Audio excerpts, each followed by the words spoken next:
that's okay. I don't want it any other way. We fly, we fly, we fly.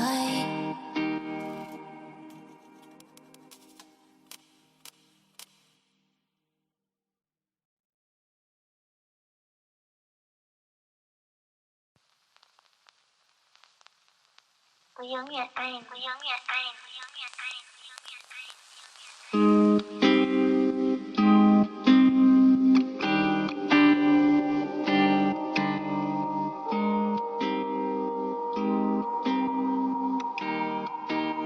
We fly, we fly, we fly.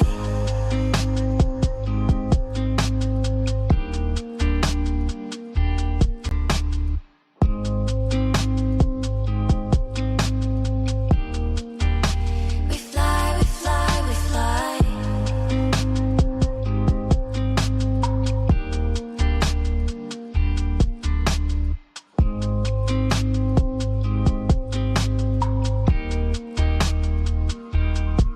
You say goodbye, that's okay. I don't even want it any other way. We go, we fly. You say goodbye, that's okay. I don't want it any other way. We fly, we fly, we fly. Yeah. You say goodbye, that's okay. I don't want it any other way. We fly, we fly, we fly. You say goodbye, that's okay. I don't want it any other way. We fly, we fly, we fly. We fly,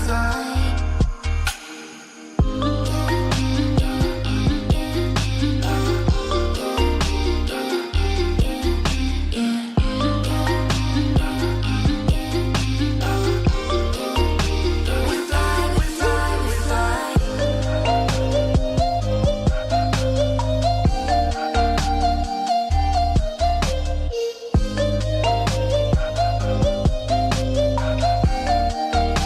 We fly, we fly, we fly.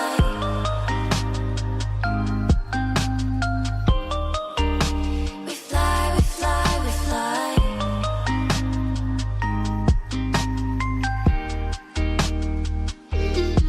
You say goodbye, that's okay. I don't even want it any other way. We go, we fly. You say goodbye, that's okay. I don't want it. Good evening, Sword fam. Good evening, Swordlings, whatever you want to be called. Whatever I want to call you, really. That's kind of the gist. I was not attacking you, I was not provoking you, I was just adjusting you. Touching your face.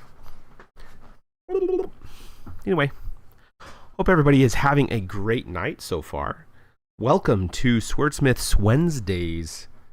Hard to say, but fun to do.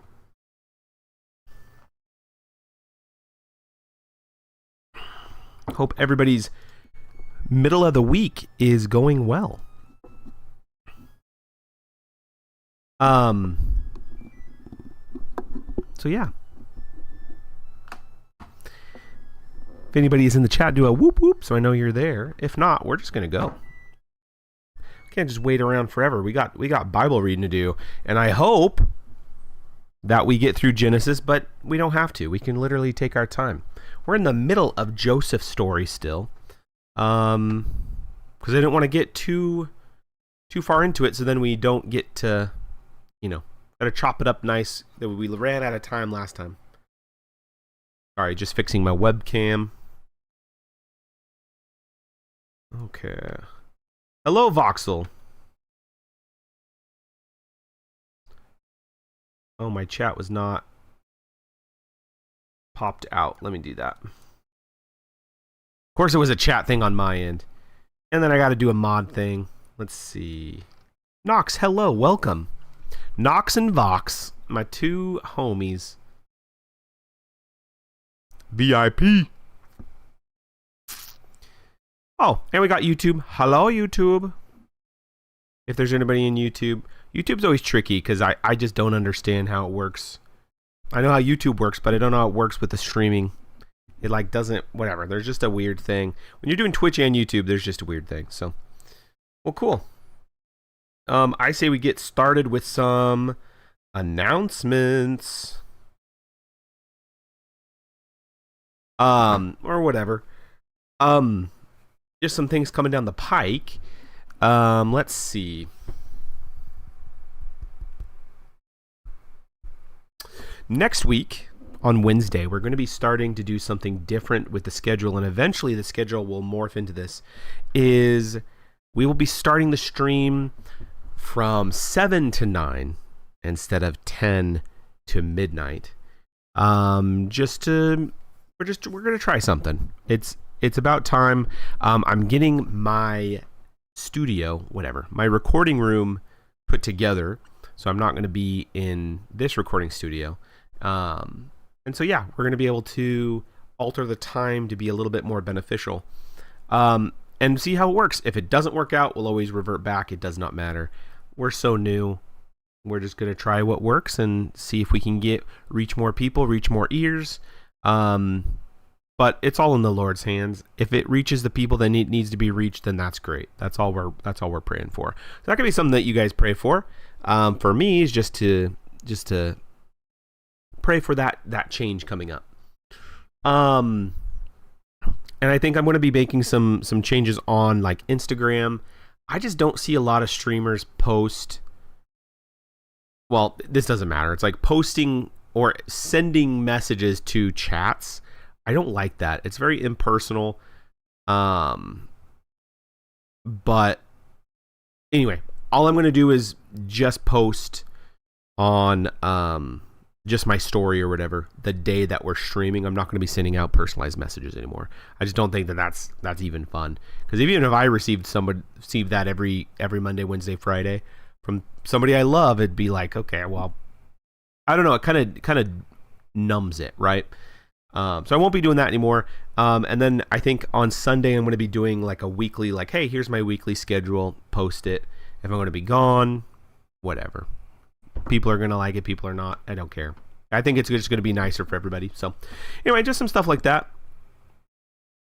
Honestly, surprised I did it. Well, I just wanted to try it. You know, it's weird because for me, I wanted to be personable, right? Like, hey, I'm sending you a message, but it doesn't have that effect, right? Like, I think the people that are going to come and watch you are going to watch you. And I think the people who want to support you and like what you're doing, but don't really care about the stream, it's like, it's just annoying at that point. So whatever. It was good. It's good for me to learn. Such a new channel, you know, that's probably why streamers don't do that. It's like, well, the people who want to watch me, they're going to find me on YouTube. And I've been doing more YouTube content to pull back into Twitch. So whatever. Baby steps, right? It's going to be good. Awesome. Well, let's pray, and then we can get to it. We can read. And then I have a question after we pray, just for the audience, and we can go from there. So, okay, get in your prayer stance. Dear Heavenly Father, we just thank you so much for this day. We just thank you so much for the stream and just the opportunity that we can just dive into your word and broadcast it into the internet, and anybody can hear and listen and join in and have a conversation, and that is just an amazing thing that we can do, God. And so we just thank you for that opportunity, and Lord, we just ask that you be with what we read tonight and give us wisdom. Open up our eyes and open up our hearts to receive what wisdom that you have hidden, especially in the Old Testament, Lord. And it is just such a fountain of wisdom and parallels to Jesus, and it's been really fun to go through, Lord. So please just be in the midst of the stream, be with everybody who hears the word, and that we just may gain just so much from it, Lord. And so we just thank you. We just lay that at your feet. And yeah, God, there's just a lot of craziness going on in the country right now, Lord. A lot of people are scared and worried. There's with the shutdowns and everything, Lord. I just pray that you just blanket this nation with peace and love, and just allow your goodness and your peace and your comfort to just spread through the far reaches of all 50 states, God, and beyond, into the world beyond, God. And just allow us to be bold in order to share that peace and love as well, God. We just thank you for everything you do in Jesus' name. Amen. Break. Okay, question time. I just have to rethink and remember what that question was.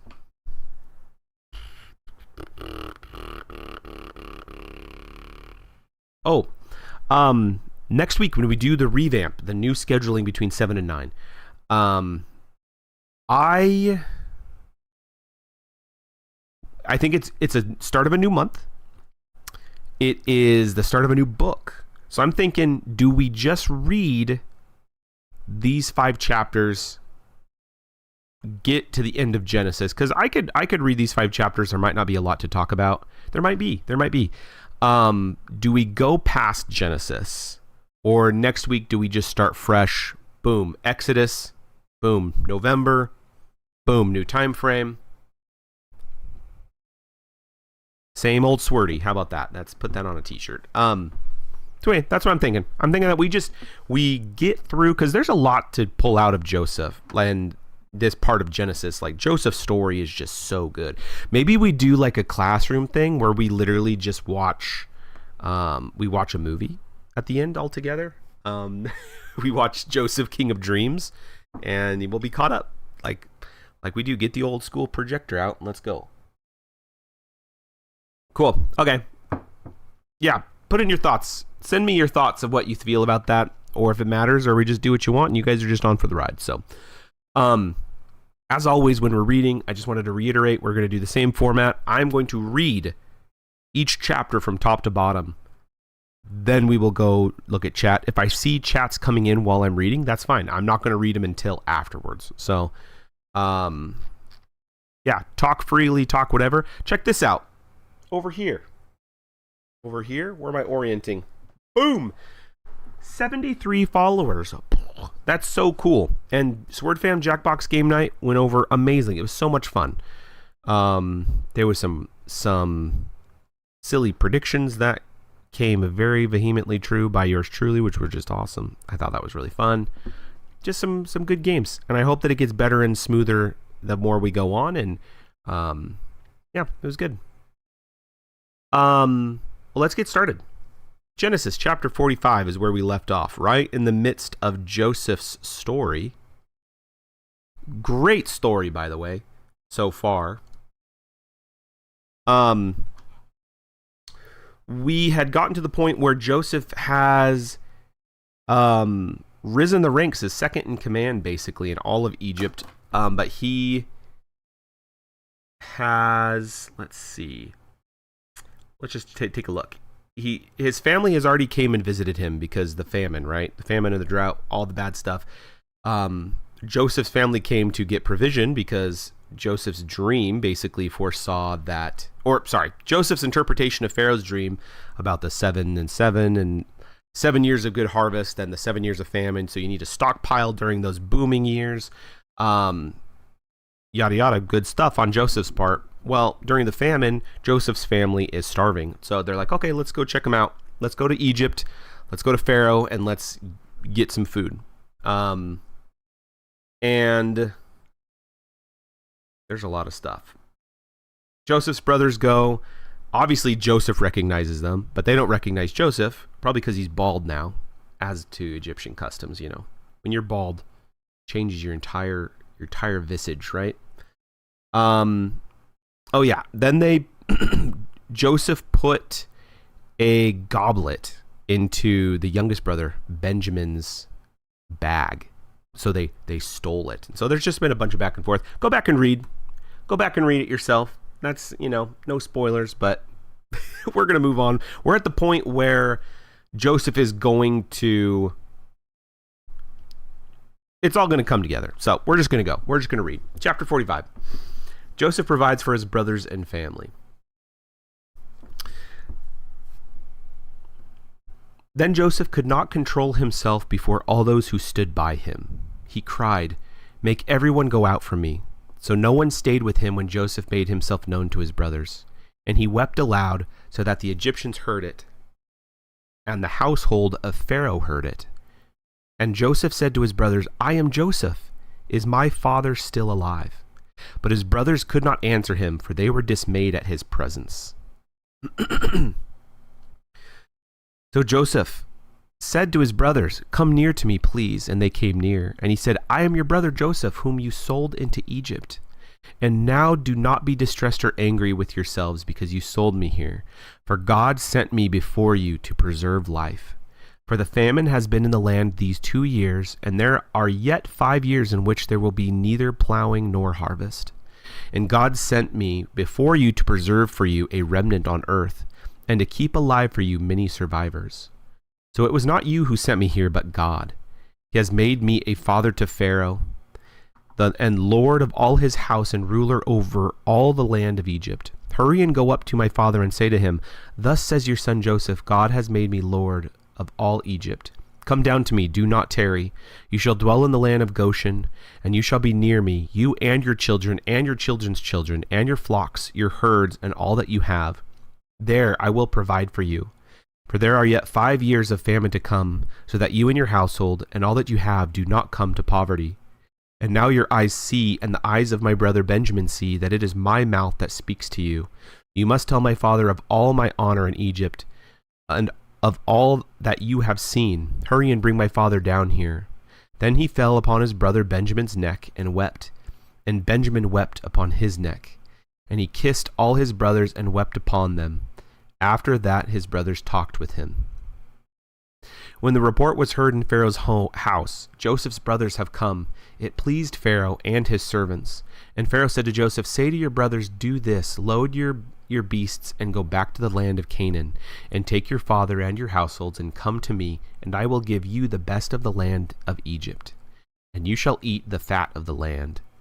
And you, Joseph, are commanded to say, Do this, take wagons from the land of Egypt for your little ones and for your wives, and bring your father and come. Have no concern for your goods, for the best of all the land of Egypt is yours. The sons of Israel did so, and Joseph gave them wagons according to the command of Pharaoh, and gave them provisions for the journey. To each and all of them he gave a change of clothes, but to Benjamin he gave 300 shekels of silver and 5 changes of clothes. To his father he sent as follows: 10 donkeys loaded with the good things of Egypt, and 10 female donkeys loaded with grain, bread, and provision for his father on the journey. Then he sent his brothers away, and as they departed he said to them, Do not quarrel on the way. So they went up out of Egypt and came to the land of Canaan to their father Jacob. And they told him, Joseph is still alive, and he is ruler over all the lands of Egypt. And his heart became numb, for he did not believe them. But when they told him all the words of Joseph, which he had said to them, and when he saw the wagons that Joseph had sent to carry him, the spirit of the father Jacob revived. And Israel said, It is enough. Joseph, my son, is still alive. I will go and see him before I die. Crazy. The big reveal. Mind repair time. Welcome to the stream. I'm glad you're here. Well, there goes. We're talking about Joseph was being secretive and he just spilled all the beans. Just couldn't hold it anymore. What a crazy time. And it's funny how Joseph, right, is being the humble one here. Like almost preserving their, right, he's preserving their emotions. Like trying to temper their emotions. Like, hey, it's me. Like, don't be bad. Don't feel bad that what you did. Like, please forget it. Like, God is good. Look what God has done. And the reason I'm here is to provide for you during this famine. You know, if I was never here, then all of Egypt, all of, you know, the surrounding lands would have been gone. So yeah, it's all perfectly orchestrated. And Joseph can see that. And it's like, hey, don't feel bad. Like, all Joseph wants is like love for his brothers, you know. Yeah, it's just really cool. Really cool.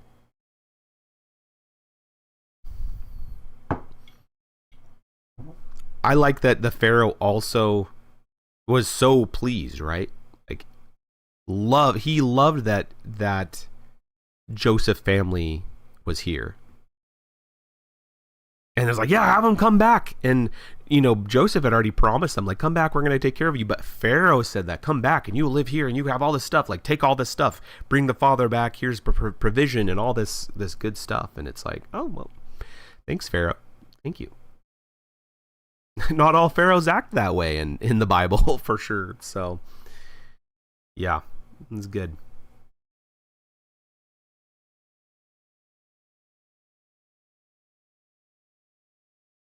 That's great. Well, I don't really have much to to discuss. Welcome, Swerdrents.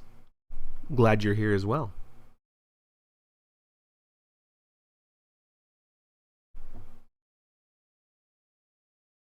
Joseph brings his family to Egypt, Genesis 46. So Israel took his journey with all that he had and came to Beersheba and offered sacrifices to the God of his father Isaac. And God spoke to Israel in visions of the night and said, Jacob, Jacob. And he said, Here I am. Then he said, I am God, the God of your father. Do not be afraid to go down to Egypt, for there I will make you a great nation. I myself will go down with you to Egypt, and I will also bring you up again, and Joseph's hand shall close your eyes. Then Jacob set out from Beersheba. The sons of Israel carried Jacob their father, their little ones, and their wives in the wagons that Pharaoh had sent to carry him. They also took their livestock and their goods, which they had gained in the land of Canaan, and came into Egypt, Jacob and all his offspring with him, his sons and his sons' sons, with him his daughters and his sons' daughters. All his offspring he brought with him into Egypt. Now these are the names of the descendants of Israel who came into Egypt, Jacob and his sons, Reuben, Jacob's firstborn, and the sons of Reuben, Hanok, Palu, Hezron, and Carmi. The sons of Simeon, Jemuel, Jamin, Ohad, Zachin, Zohar, and Shaul, the son of a Canaanite woman. The sons of Levi, Gershon, Kohath, and Merari. The sons of Judah, Onan, Shelah, Perez, and Zerah. But and Onan died in the land of Canaan. And the sons of Perez were Hezron and Hamul. The sons of Issachar, Tola, Puva, Yob, and Shimron. The sons of Zebulun, Sered, Elon, and Jaleel. These are the sons of Leah, whom she bore to Jacob in Padamaram, together with his daughter Dinah. Altogether his sons and his daughters numbered 33. The sons of Gad, Ziphion, Haggai, Suni, Esbon, Eri, Eridai, and Areli. The sons of Asher, Imnah, Ishvi, Beriah, and Sarah their sister. And the sons of Beriah, Heber and Malkiel. These are the sons of Zilpah, whom Laban gave to Leah his daughter. And these she bore to Jacob, 16 persons. The sons of Rachel, Jacob's wife, Joseph and Benjamin. And to Joseph in the land of Egypt were born Manasseh and Ephraim, whom Asenath, the daughter of Potipharah, the priest of On, bore to him. And the sons of Benjamin, Bela, Becher, Ashbel, Gera, Naaman, Ehi, Rosh, Muppim, Huppim, and Ard. These are the sons of Rachel, who were born to Jacob, 14 persons in all. The son of Dan, Hushim. The sons of Naphtali, Jaziel, Guni, Jezer, and Shillem. These are the sons of Bilhah, whom Laban gave to Rachel his daughter, and these she bore to Jacob, 7 persons in all. All the persons belonging to Jacob who came into Egypt, who were his own descendants, not including Jacob's sons' wives, were 66 persons in all. And the sons of Joseph, who were born to him in Egypt, were 2. All the persons in the house of Jacob who came into Egypt were 70. He had sent Judah ahead of him to Joseph to show the way before him in Goshen. And they came into the land of Goshen. Then Joseph prepared his chariot and went up to meet Israel his father in Goshen. He presented himself to him and fell on his neck and wept on his neck a good while. Israel said to Joseph, Now let me die, since I have seen your face and know that you are still alive. Joseph said to his brothers and to his father's household, I will go up and tell Pharaoh, and will say to him, My brothers and my father's household, who were in the land of Canaan, have come to me. And the men are shepherds, for they have been keepers of livestock, and they have brought their flocks and their herds and all that they have. When Pharaoh calls you and says, What is your occupation? You shall say, Your servants have been keepers of livestock from our youth even until now, both we and our fathers. In order that you may dwell in the land of Goshen, for every shepherd is an abomination to the Egyptians. Wowzer.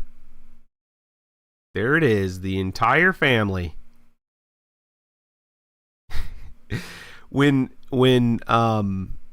Israel says to Joseph, okay, now it's kind of like, hey, I can die happy now. It's like, oh, let me die. I know that you've been alive. Got me. Just think of that burden, like, even with Benjamin being born and he loved Benjamin, and still loved Benjamin, but I wonder if it was just preservation. Like, I'm not going to lose another son. It's like not necessarily the love for Benjamin, but just it is. It's just kind of complicated, but yeah, still feeling that just pain of losing Joseph and still missing Joseph, to the point where it's like, yeah, he was revived once, he found out. Yeah, just interesting, the amount of just the weight that still carried, up until this point too, of just Joseph dying, or thinking that he had died, right? Yeah, that's a lot. That's a lot of people for Pharaoh to be like, yeah, come, we're going to take care of all your family forever, basically. What, up to that point. A whole nation, basically. Pretty cool.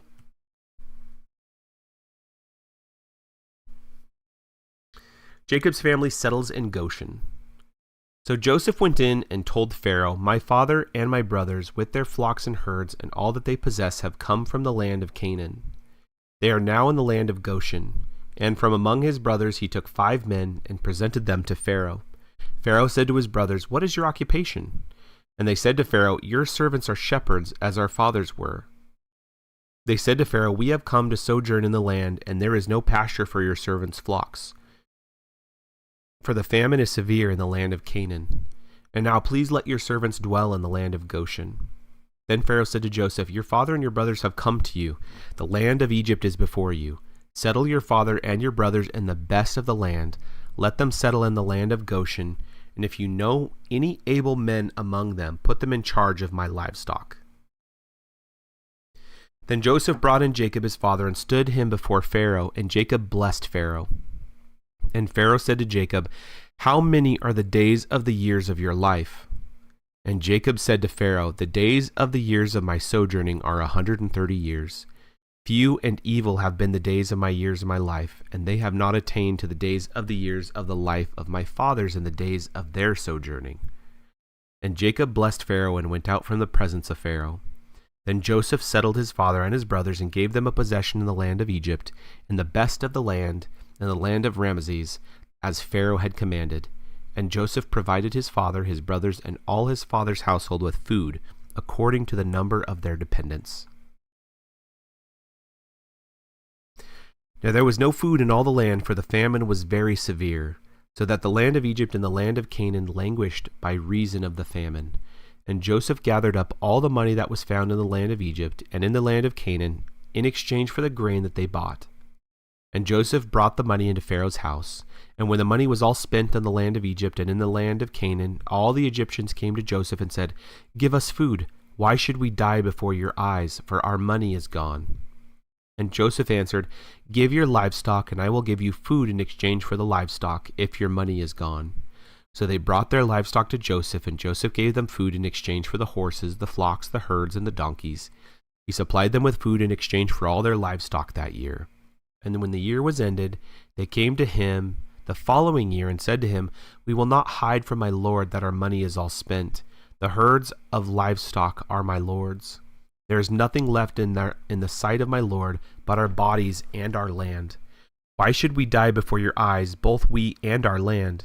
Buy us and our land for food, and we with our land will be servants to Pharaoh. And give us seed that we may live and not die, and that the land may not be desolate. So Joseph bought all the land of Egypt for Pharaoh, for all the Egyptians sold their fields because the famine was severe on them. The land became Pharaoh's. As for the people, he made servants of them from one end of Egypt to the other. Only the land of the priests he did not buy, for the priests had a fixed allowance from Pharaoh, and lived on the allowance that Pharaoh gave them. Therefore he did not sell their land. Then Joseph said to the people, behold, I have this day bought you and your land for Pharaoh. Now here is seed for you, and you shall sow the land. And at the harvest you shall give 1/5 to Pharaoh, and 4/5 shall be your own, as seed for the field, and as food for yourselves and your households, and as food for your little ones. And they said, you have saved our lives. May it please the Lord, we will be servants to Pharaoh. So Joseph made it a statute concerning the land of Egypt, and it stands to this day that Pharaoh should have a fifth. The land of the priests alone did not become Pharaoh's. Thus Israel settled in the land of Egypt, in the land of Goshen, and they gained possessions in it, and were fruitful and multiplied greatly. And Jacob lived in the land of Egypt 17 years. So the days of Jacob, the years of his life, were 147 years. And when the time drew near that Israel must die, he called his son Joseph and said to him, If now I have found favor in your sight, put your hand under my thigh and promise to deal kindly and truly to me. Do not bury me in Egypt, but let me lie with my fathers. Carry me out of Egypt and bury me in their burying place. He answered, I will do as you have said. And he said, Swear to me. And he swore to him. Then Israel bowed himself upon the head of his bed.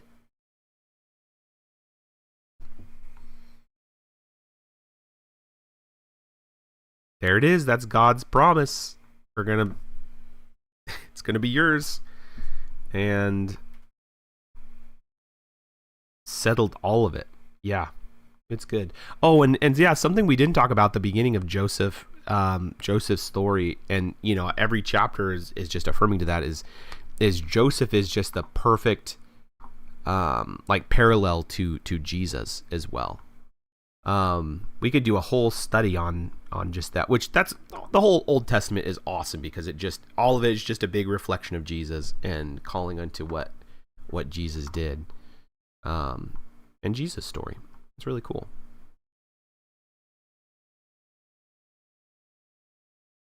I do want to look into 29 is interesting, where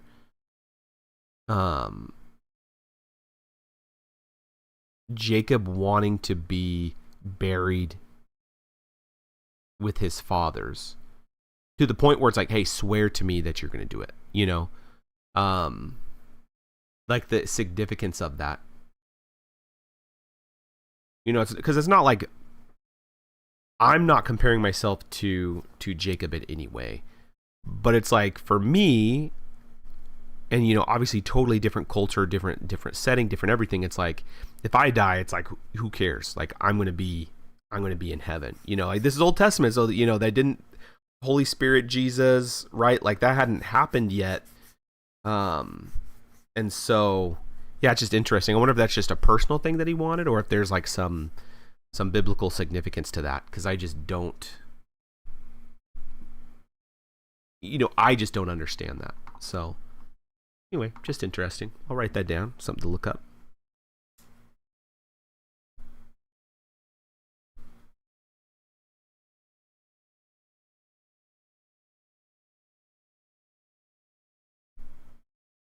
Bam.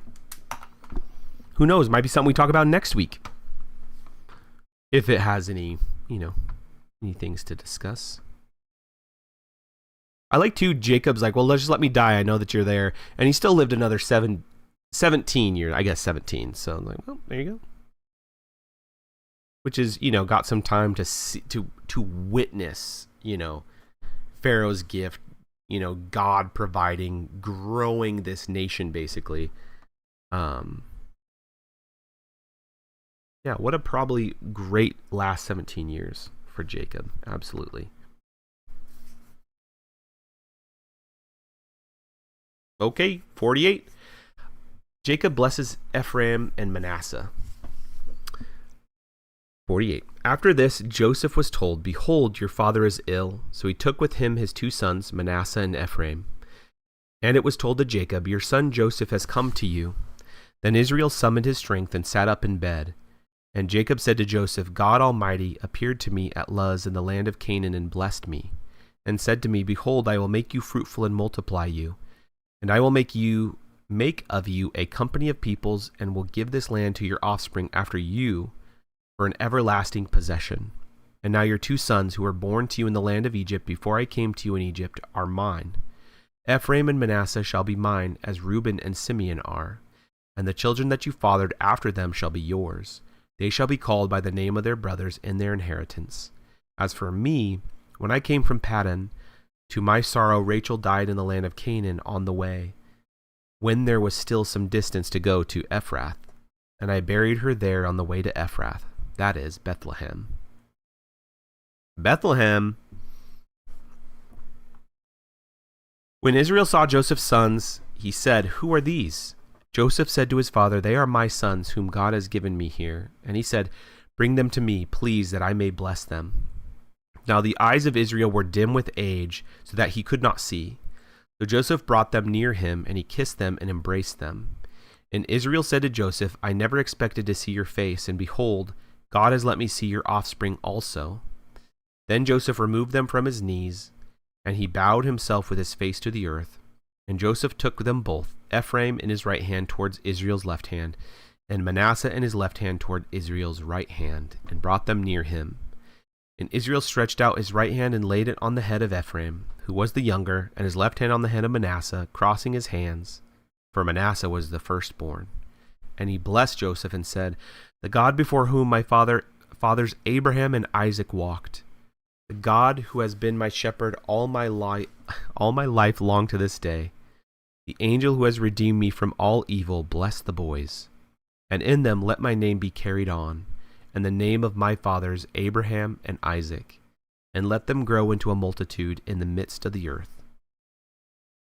When Joseph saw that his father laid his right hand on the head of Ephraim, it displeased him, and he took his father's hand to move it from Ephraim's head to Manasseh's head. And Joseph said to his father, "Not this way, my father. Since this one is the firstborn, put your right hand on his head."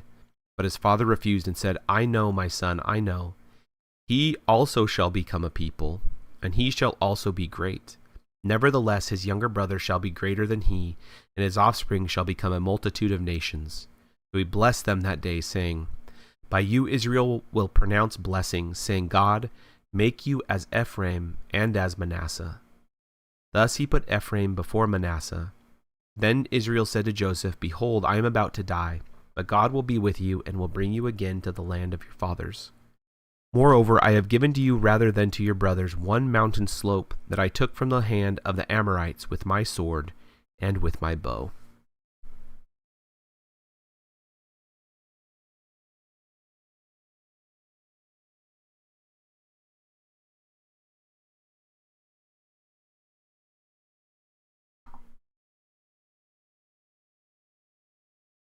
Awesome.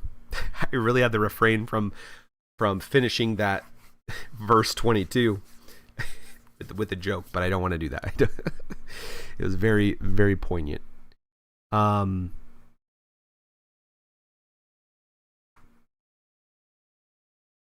we go.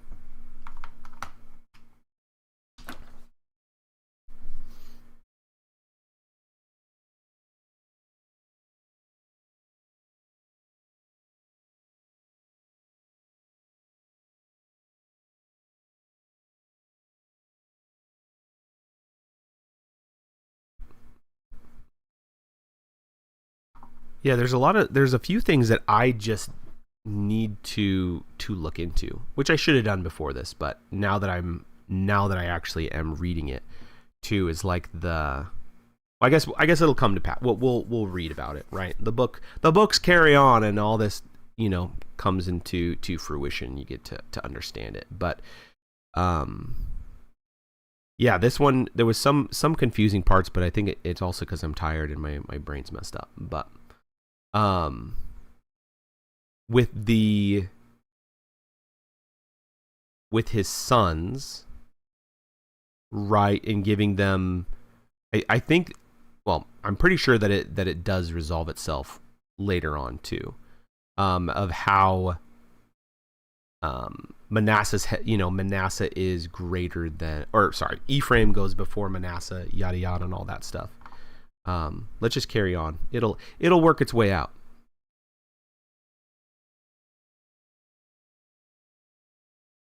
Oops. Okay, Jacob blesses his sons. Then Jacob called his sons and said, "Gather yourselves together, that I may tell you what shall happen to you in days to come. Assemble and listen, O sons of Jacob, listen to Israel your father.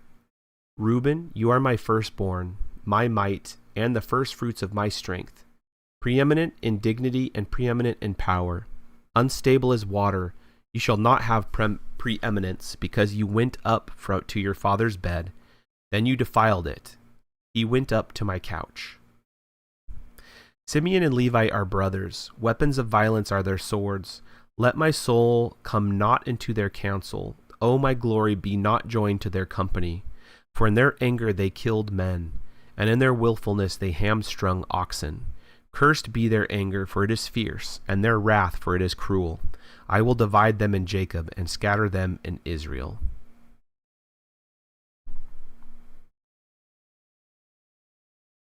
Judah, your brother shall praise you. Your hand shall be on the neck of your enemies. Your father's sons shall bow down before you. Judah is a lion's cub. From the prey, my son, you have gone up. He stooped down, he crouched as a lion, and as a lioness, who dares rouse him? The scepter shall not depart from Judah, nor the ruler's staff from between his feet, until tribute comes to him. And to him shall be the obedience of the peoples, binding his foal to the vine, and his donkey's colt to the choice vine. He has washed his garments in wine, and his vesture in the blood of grapes. His eyes are darker than wine, and his teeth whiter than milk. Zebulun shall dwell at the shore of the sea. He shall become a haven for ships, and his border shall be at Sidon. Issachar is a strong donkey, crouching between the sheepfolds. He saw that a resting place was good, and that the land was pleasant. So he bowed his shoulder to bear, and became a servant at forced labor. Dan shall judge his people as one of the tribes of Israel. Dan shall be a serpent in the way, a viper by the path, that bites the horse's heels, so that his rider falls backward. I wait for your salvation, O Lord. Raiders shall raid Gad, but he shall raid at their heels. Asher's food shall be rich, and he shall yield royal delicacies. Naphtali is a doe let loose that bears beautiful fawns. Joseph is a fruitful bough by a spring. His branches run over the wall. The archers bitterly attacked him, shot at him, and harassed him severely. Yet his bow remained unmoved. His arms were made agile by the hands of the mighty one of Jacob. From there is the shepherd, the stone of Israel. By the God of your father who will help you, by the Almighty, who will bless you with blessings of heaven above, blessings of the deep that crouches beneath, blessings of the breasts and of the womb. The blessings of your father are mighty beyond the blessings of my parents, up to the bounties of the everlasting hills. May they be on the head of Joseph, and on the brow of him who has set apart from his brothers. Benjamin is a ravenous wolf, in the morning devouring the prey, and at the evening dividing the spoil. All these are the 12 tribes of Israel. This is what their father said to them as he blessed them, blessing each with the blessing suitable to him. Then he commanded them and said to them, I am to be gathered to my people. Bury me with my fathers in the cave that is in the field of Ephron the Hittite, in the cave that is in the field at Machpelah, to the east of Mamre, in the land of Canaan, which Abraham brought with him with the field from Ephron the Hittite to possess as a burying place. There they buried Abraham and Sarah his wife. There they buried Isaac and Rebekah his wife, and there I buried Leah. The field and the cave that is in it were bought from the Hittites. When Jacob finished commanding his sons, he drew up his feet into the bed and breathed his last, and was gathered to his people. Some of those things don't sound very nice, the blessings that but it's mostly like what's going to happen. Like here it is.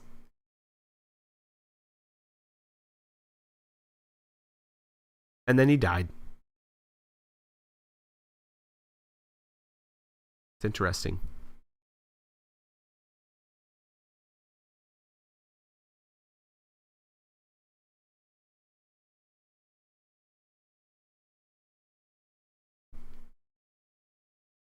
Very cool. There's the 12 tribes. I wonder if the number 12 is an important number in the Bible. Maybe. Let's finish this out. Chapter 50. Then Joseph fell on his father's face and wept over him and kissed him.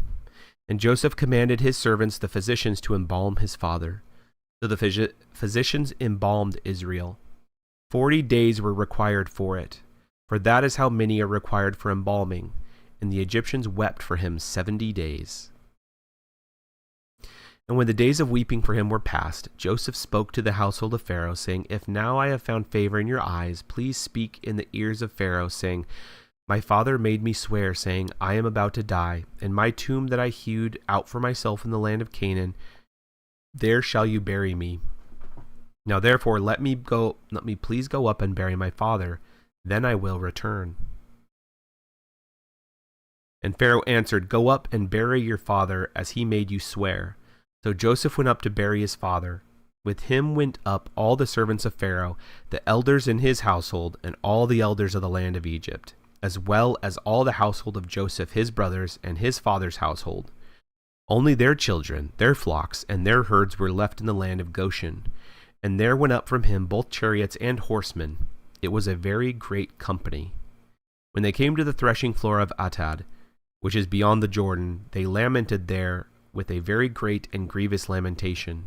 And he made a mourning for his father 7 days. When the inhabitants of the land, the Canaanites, saw the mourning on the threshing floor of Atad, they said, This is a grieving mourning by the Egyptians. Therefore the place was named Abel Mizraim, or Abel Mizraim.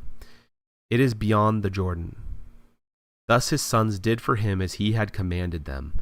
For his sons carried him to the land of Canaan and buried him in the cave of the field of Machpelah, to the east of Mamre, which Abraham bought with the field from Ephron the Hittite to possess as a burying place.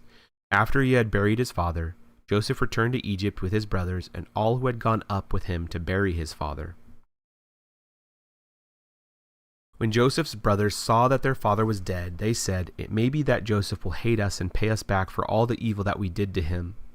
So they sent a message to Joseph, saying, Your father has given his command before he died.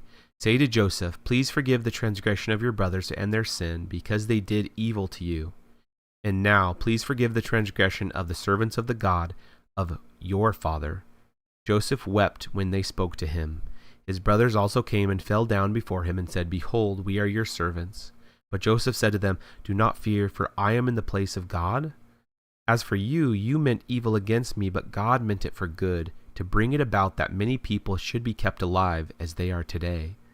So do not fear, I will provide for you and your little ones. Thus he comforted them and spoke kindly to them. So Joseph remained in Egypt, he and his father's house. Joseph lived 110 years, and Joseph saw Ephraim's children of the third generation. The children also of Machir, the son of Manasseh, were counted as Joseph's own. And Joseph said to his brothers, I am about to die, but God will visit you and bring you up out of this land to the land that he swore to Abraham, to Isaac, and to Jacob. Then Joseph made the sons of Israel swear, saying, God will surely visit you, and you shall carry up my bones from here. So Joseph died, being 110 years old. They embalmed him, and he was put in a coffin in Egypt. Ooh, that little segment of God's good purpose, 15 to 21, is amazing, is really good. We'll break that one down. Oh, and yeah, mind repair time. I was totally being facetious. Yeah, numbers. What's the, does anybody know the word? I know it. It's just, it's rolling around in there. The study of the numbers in the Bible. I'm going to find it. Swordwife's probably going to yell it at me. Eschatology? No, isn't that something? There's a specific word. Is it just numerology? Is that? I thought I was thinking of something different. Which is really cool because you see, like in this one too, you see 40. 40 is seen all over, a few times in Genesis even, and then we got to see 12, right? The 12 tribes. Just interesting. Yeah, 15 through 21 really points to the parallels of Jesus, like what we talked about before, the parallels between Jesus and Joseph, right? Where I guess it's not even 15 to 21. It's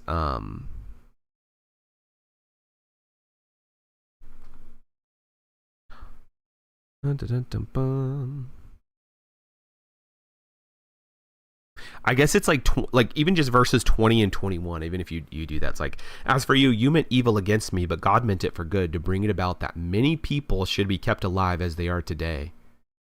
So it's like, you know, obviously killing Jesus was an evil thing for somebody who didn't deserve it, but it's like, well, the people want it. Like it was a very evil thing, right? But you can't say like, oh no, like Jesus shouldn't have died, because the whole point was that he needed to die, because it's a good thing to bring about that many people should be kept alive, which is the whole reason for salvation, right? So yeah, there's just that's the whole purpose, right? That is the whole purpose. And it really kind of points, tying it back to what we talked about, not last week, but the last time we met, was, you know, not putting ourselves on the same pedestal as Jesus, not at all. But it's like going through things like if you're trusting in God, right? God is good. God has plans that will become good, right? Or that are good. But we might be in that spot where it's like, yeah, things might be meant for evil. You know, there's a song, there's a few songs about it's like, what the enemy meant for evil, you know, but you turned it to good, or you used it for good. It's like, we could be in this part of the roller coaster, absolutely, but trusting God, because God has something good that's going to come from it. And yeah, it's just interesting, you know. It's like when you're in the low spot is the definite time we need to cling to God, but that's also the time where we always fail, because we also fail because we're just humans. But it's good stuff.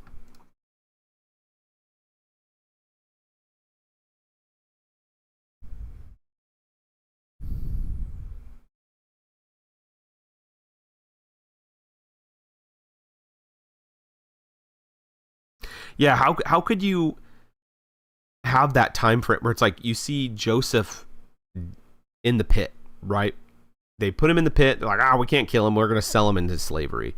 Like, the time frame between Joseph then all the way until his death here, it's like, that's a long time to trust in the Lord.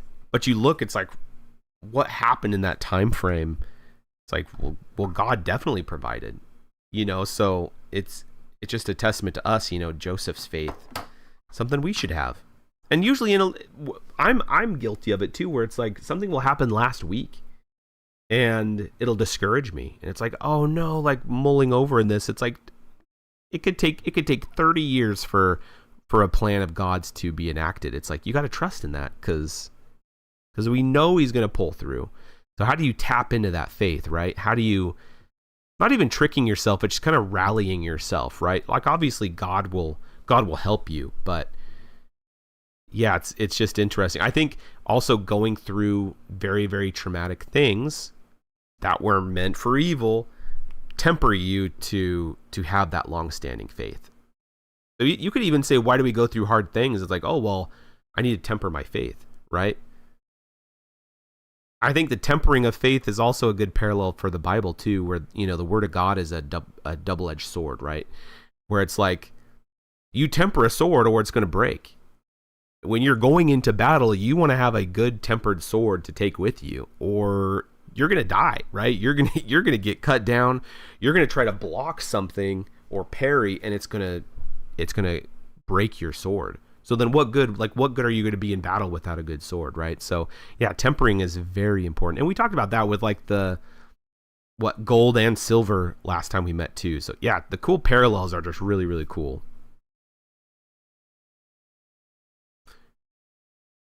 Yeah, I would say everybody needs better tempering. Absolutely. Yeah.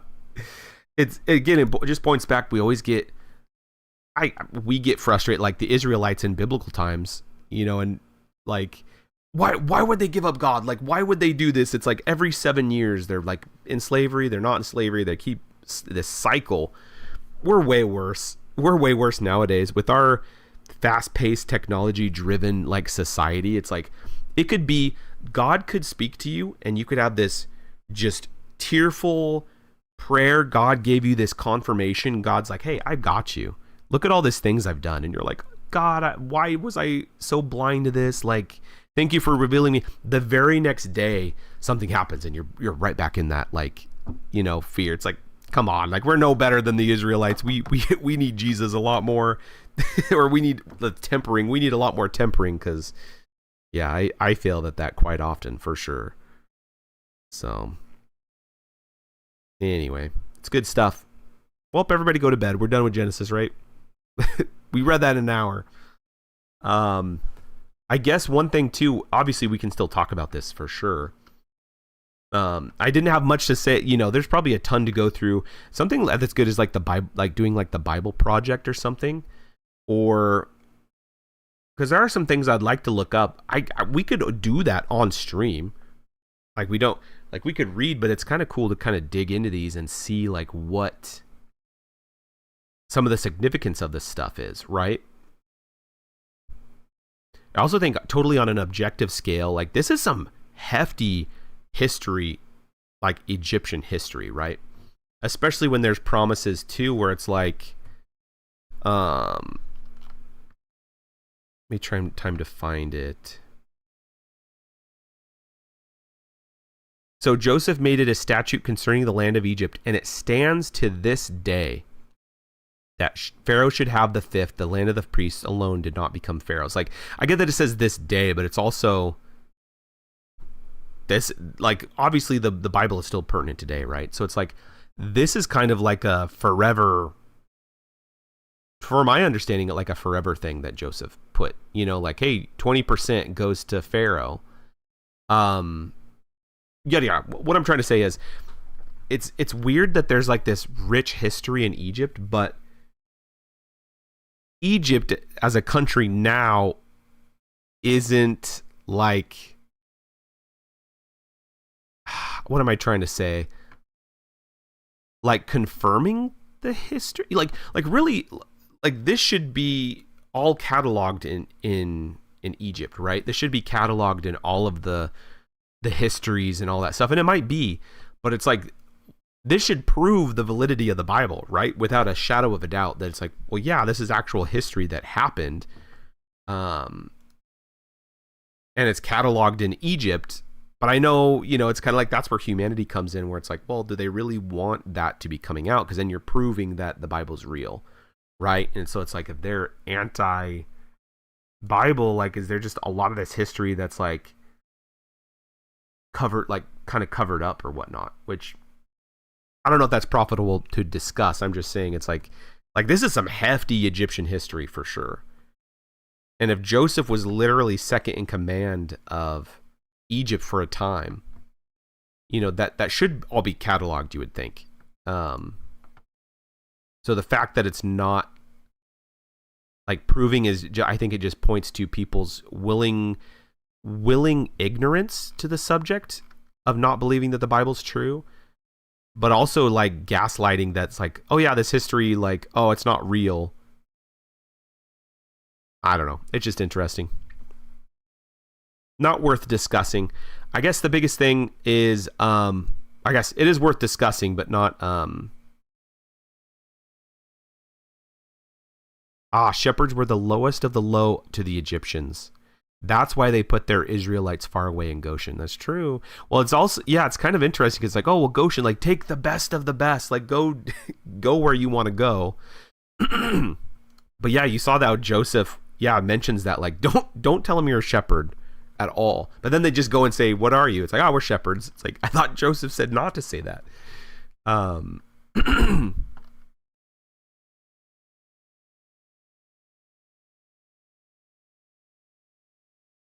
So do you think Sword Rents 2, this might be good for discussion, is like, you know, the Lord is our shepherd, right? It's almost like, that's almost like the parallel of people like rejecting Jesus, right? Even, sorry, I'm trying to fix my webcam. Like even in our day and age, like you're literally rejecting the shepherd. Like it's the lowest of the low. Even Christians, people who follow Christ, you know, it's like there's that pressure from the world, because the world's evil, you know, to think that they're the lowest of the low, they're the worst, you know. I wonder makes it seem like that's just a parallel, people just rejecting Jesus, right? that mentality still is around today for sure. But yeah, that's the whole point. Like the Egyptians nowadays, right? Like it's Pharaoh's gone. Like there's not even any pharaohs anymore. So it's like why would they still be promoting, you know, Joseph's lineage basically? Just interesting.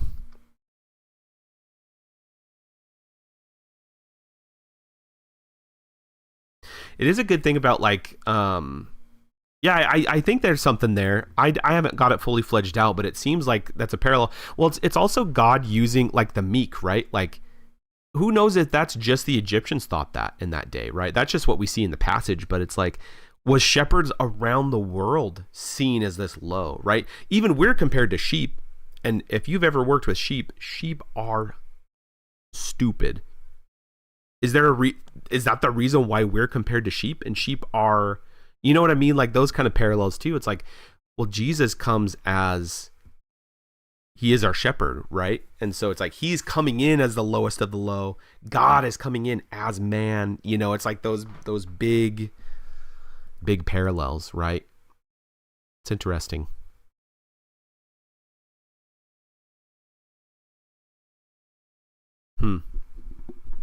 It's pretty cool. I saw this really cool thing.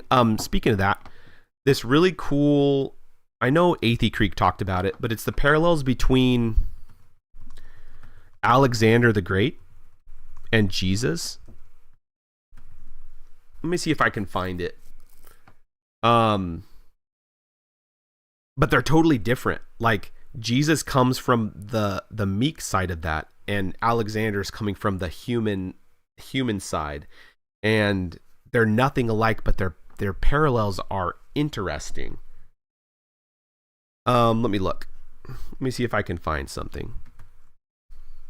And it just points back to the sovereignty and love of Christ. Absolutely.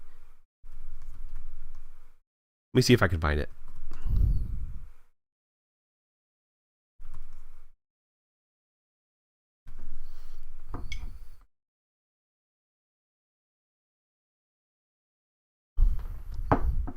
Oh, Book of Daniel. I loved going through the Book of Daniel. Hey, we'll get there eventually, I promise.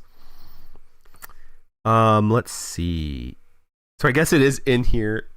Oh, there's a slide. Are you serious? Look at this. I'm not giving the sermon. I'm not. He even puts the slides on here. That's really cool.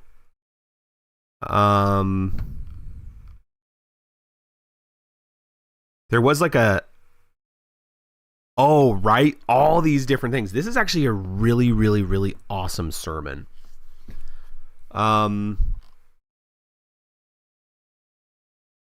This is amazing. Yeah, this is some good history too. But yeah, talking about how Alexander was jealous of his father. Jesus always did the will of his father. Alexander, who was a man, made himself to be God. Jesus, who was God, who made himself into a man. Alexander shed the blood of millions for his own glorification. Jesus shed his own blood for our salvation. Alexander wiped out the city of Thebes because of their rebellion. Jesus wept over rebellious Jerusalem. Alexander enslaved the rebels. Jesus freed the slaves like you and me. Alexander rode on impressive Bucephalus, and Jesus came on the colt of a donkey. Alexander killed Clytus the Black when he suspected betrayal. Jesus didn't retaliate when betrayed by Judas. Alexander, when he died, they placed him in a golden casket. Jesus rose up from the grave. Alexander, at 12 years old, was tutored by Aristotle. Jesus, at 12 years old, was confounding the priests in the temple. Yeah, so cool. It is such a cool sermon. This is really fun. I would recommend reading it. I can even put it in the chat too, because it was such a very, very fun listen. But it's like, you look at the world too, it's like, you think back in like objectively, like our history, like, oh, Alexander the Great, he conquered, he did all these things. It's like, you know, he's the greatest of the great. They literally put the great in his name. for humanity to be like, oh, he, you know, it's a self-imposed title, absolutely, but you know, people who aren't Christians like compare him. Oh yeah, people in history, Alexander the Great and Jesus, you know, yeah, they're both very pivotal people who made great strides, you know, but yeah, Jesus is where it's at. It kind of reminds me of what you were talking about, like the shepherd. Like Jesus is going to come back as a conquering warrior, but he came in as, you know, as a shepherd, like the lowest of the low.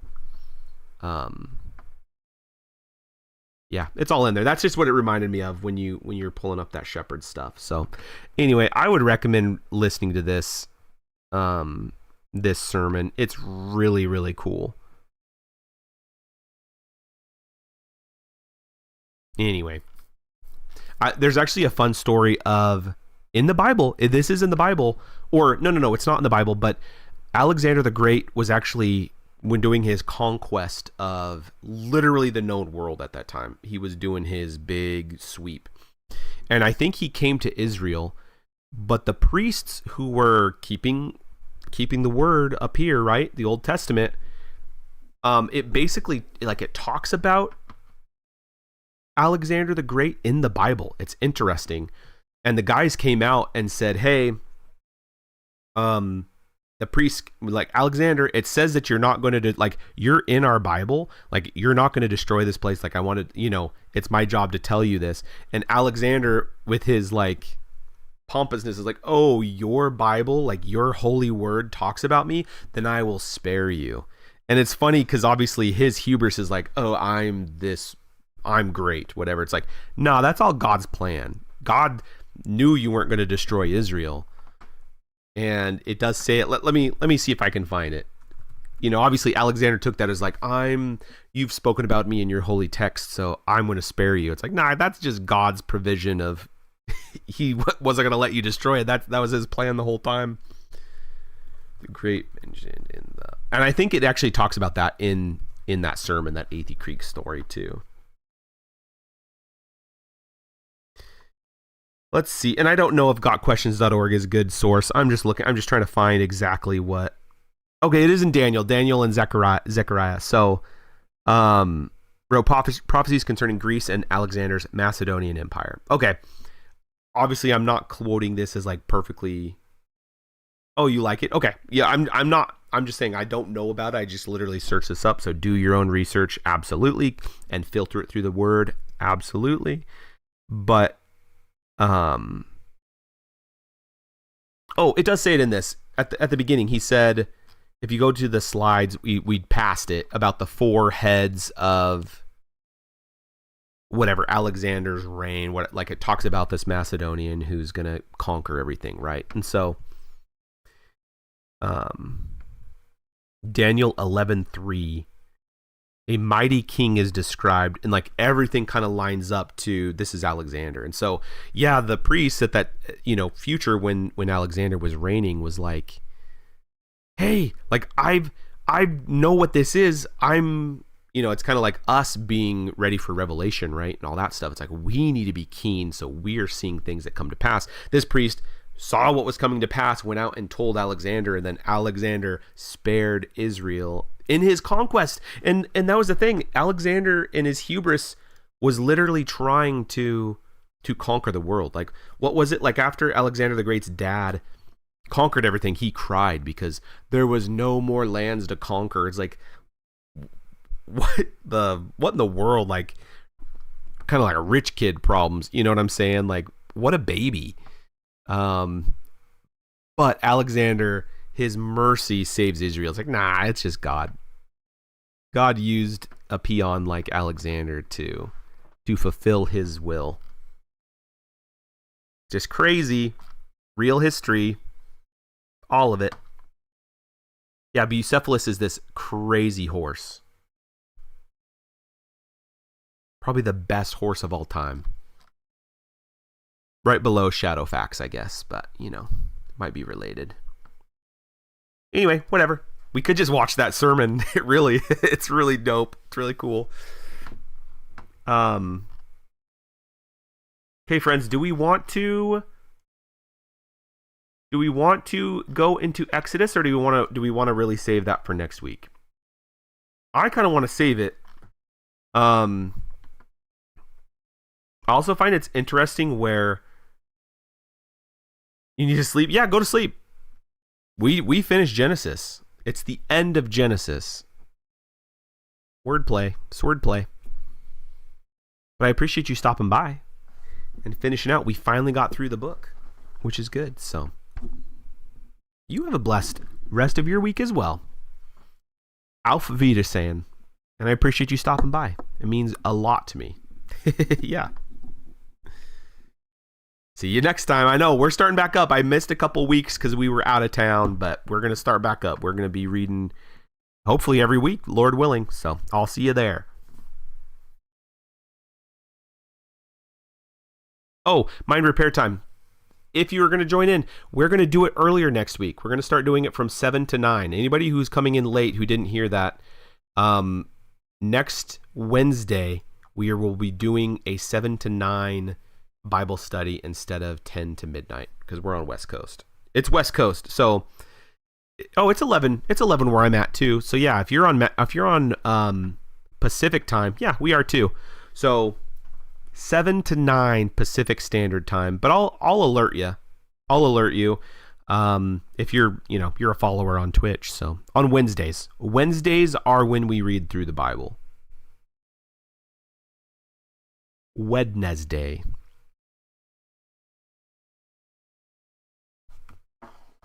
So if you show up, great. I'll be here. Swednesdays. Yeah, it's called Swerdsmith Swednesday. Yep, exactly. Yeah, if we get into studying, that's great. It's mostly just you're listening to Swordy read. But sometimes we get into some crazy... Yeah, you're right, 7 p.m.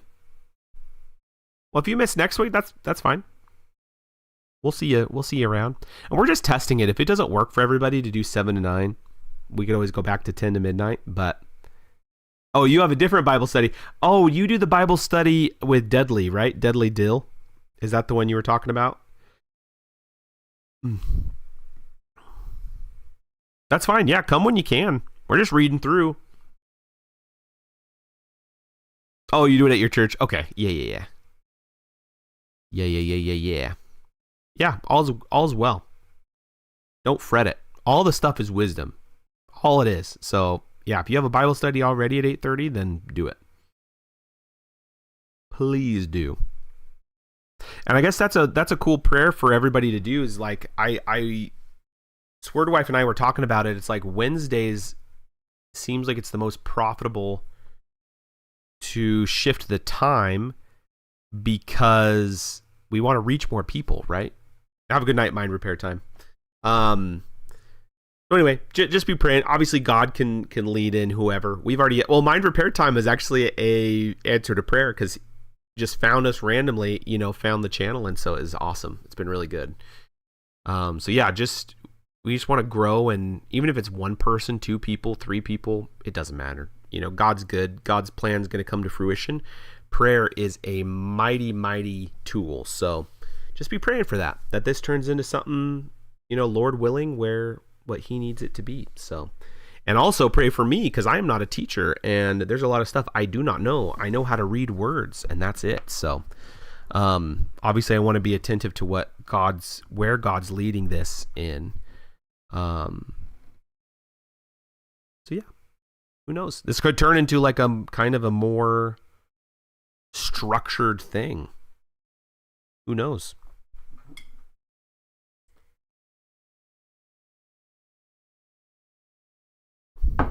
Well, friends, family, anybody in between, what are we doing? We still have 50 minutes left. We could literally get into... Oops. Why is it over there? That's weird. Because I already had OBS open on this. It doesn't matter. Does anybody have any requests?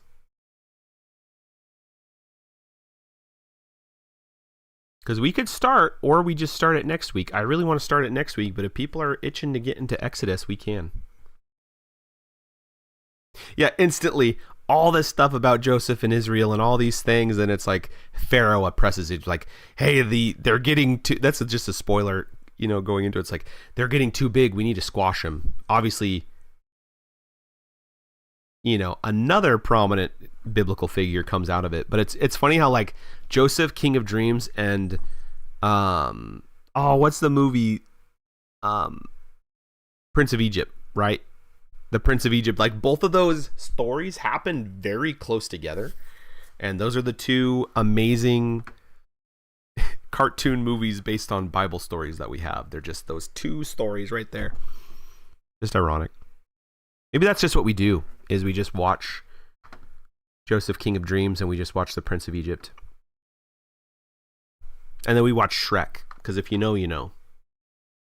Shrek has nothing to do with the Bible, but it does have to do with the Prince of Egypt. And if you know, you know. That's just some studio fun facts. Anyway. Nope. Got nothing. Nobody has any insight.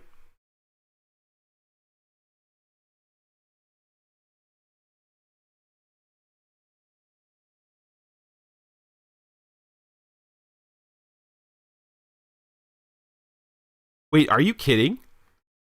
That was your first and second? Does everybody know the fun fact? I don't know what link you're talking about. Oh man, we're gonna share it. This is not biblical. This is just a fun Caleb thing. So, or a swordy thing. I doxed myself. So basically, in the studio, if you were working on the Prince of Egypt movie, it was like a big deal. Obviously, the cast is like a crazy huge cast, right? In the Prince of Egypt. If you did something that was bad, you were sent, as a punishment, you were sent to work on Shrek. Like that's a like, hey, we don't want you working on this big beast of a movie. You're going to be punished. You're going to go down to the basement and work on the movie Shrek. And which is just bonkers insane. And then Shrek turned out to be one of the biggest franchises for DreamWorks ever. That being said, Prince of Egypt is peak movie. It is still good. The music is amazing. The voice acting is great. Patrick Stewart's in it, which is awesome. Let's just look up the cast real quick. I know that we're kind of going on a tangent, but it's all good stuff. Cast. Yeah, Val Kilmer. Oh, I'm sorry. Yeah, Patrick Stewart is Seti, but Ralph Fiennes is Ramses. Yeah, look at this. Look at the top 7 faces here are just huge actors. Huge. Michelle Pfeiffer, Steve Martin, and Martin Short, probably the best combination for Hotep and Hugh, the magicians, Pharaoh's magicians, basically. Silly.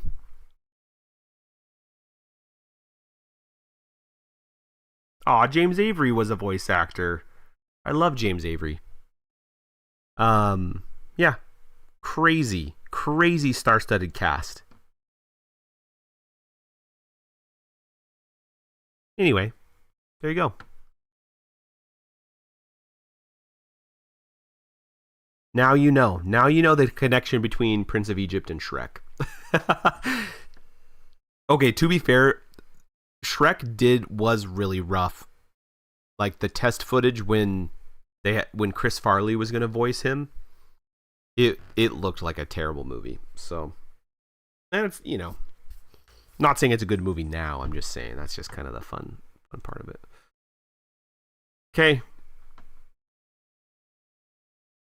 I ran out of fun facts. Anyway, definitely check out that link. I'm going to try to find it again. The Athey Creek link. Oh, I can't click on it. My bad.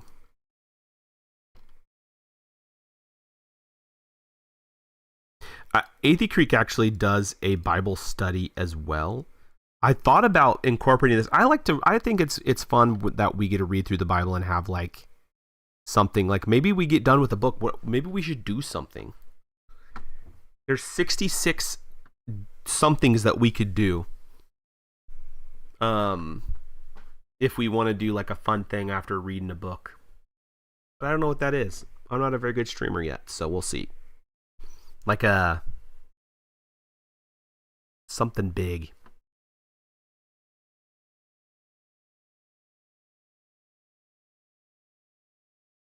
Like a party or something.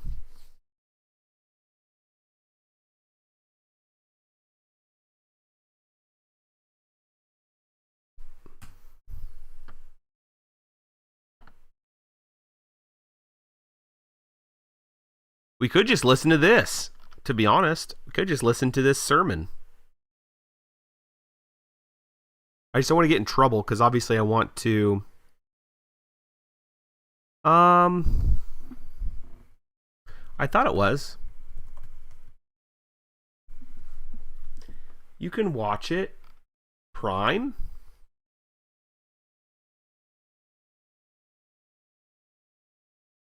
Netflix. What should we do before each book? Tell me. Yes, I love the Bible Project. I mentioned Bible Project earlier. It is really true. We should do that. We will do that. We could even watch the one for Genesis. Sorry, a lot of Pokemon videos. Bible Project Genesis.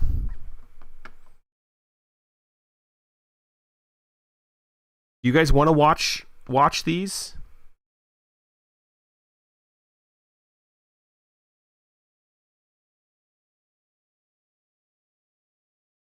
Oh, this one goes deep into, like, they only do the small stuff. Yeah, let's watch it. Does everybody object? Does anybody object to this? Yes, no. Not like it matters. You get to watch what I watched. Maybe, but I'll do this for you. If we watch something, I can turn all this stuff off. I'm gonna watch it. Then we can discuss, since we've completed Genesis. If anybody is new to Bible Project, I would highly recommend checking it out. Okay, I'm going to play it. Oops. The book of Genesis is the first book of the Bible, and its storyline divides into two main parts. There's chapters 1 through 11, which tell the story of God and the whole world. And then there's chapters 12 through 50, which zoom in and tell the story of God and just one man, Abraham, and then his family. And these two parts are connected by a hinge story at the beginning of chapter 12. And this design, it gives us a clue to how to understand the message of the book as a whole and how it introduces the story of the whole Bible.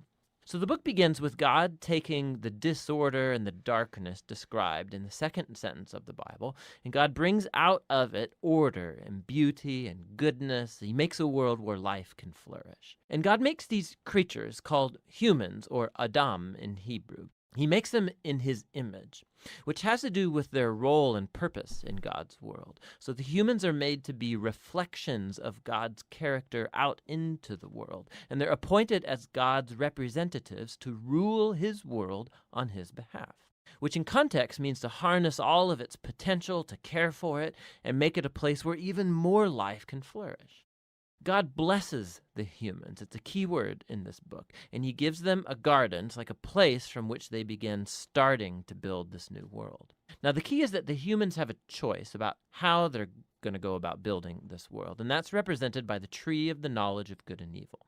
Up till now, God has provided and defined what is good and what is not good. But now God is giving the humans the dignity and the freedom of a choice. Are they going to trust God's definition of good and evil, or are they going to seize autonomy and define good and evil for themselves? And the stakes are really high. To rebel against God is to embrace death, because you're turning away from the giver of life himself. This is represented by the tree of life. And so in chapter 3, a mysterious figure, a snake, enters into the story. The snake's given no introduction other than it's a creature that God made. And it becomes clear that it's a creature in rebellion against God, and it wants to lead the humans into rebellion and their death. The snake tells a different story about the tree and the choice. It says that seizing the knowledge of good and evil are not going to bring death, that it's actually the way to life and becoming like God themselves. Now, the irony of this is tragic because we know the humans, they're already like God. They were made to reflect God's image. But instead of trusting God, the humans seize autonomy, they take the knowledge of good and evil for themselves, and in an instant, the whole story spirals out of control. The first casualty is human relationships. The man and the woman, they suddenly realize how vulnerable they are. Now, they can't even trust each other. And so they make clothes and they hide their bodies from one another. The second casualty is that intimacy between God and the humans is lost. So they go and run and hide from God, and then when God finds them, they start this game of blame shifting about who rebelled first. Now, right here, the story stops, and there's a series of short poems where God declares to the snake and then to the humans the tragic consequences of their actions. God first tells the snake that despite its apparent victory, it is destined for defeat, to eat dust. God promises that one day a seed or a descendant will come from the woman who's going to deliver a lethal strike to the snake's head, which sounds like great news, but this victory is going to come with a cost because the snake too will deliver a lethal strike to the descendant's heel as it's being crushed. It's a very mysterious promise of this wounded victor. But in the flow of the story so far, you see this is an act of God's grace. The humans, they've just rebelled, and what does God do? He promises to rescue them. But this doesn't erase the consequences of the humans' decision. So God informs them that now every aspect of their life together, at home and out in the field, it's going to be fraught with grief and pain because of the rebellion, all leading to their death. From here, the story then spirals downward. Chapters 3 through 11, they trace the widening ripple effect of the rebellion and of human relationships fracturing at every level. So there's a story about two brothers, Cain and Abel.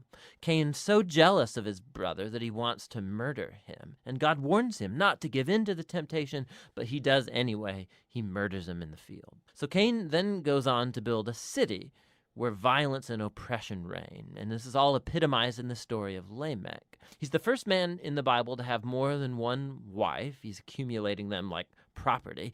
And then he goes on to sing a short song about how he's more violent and vengeful than Cain ever was.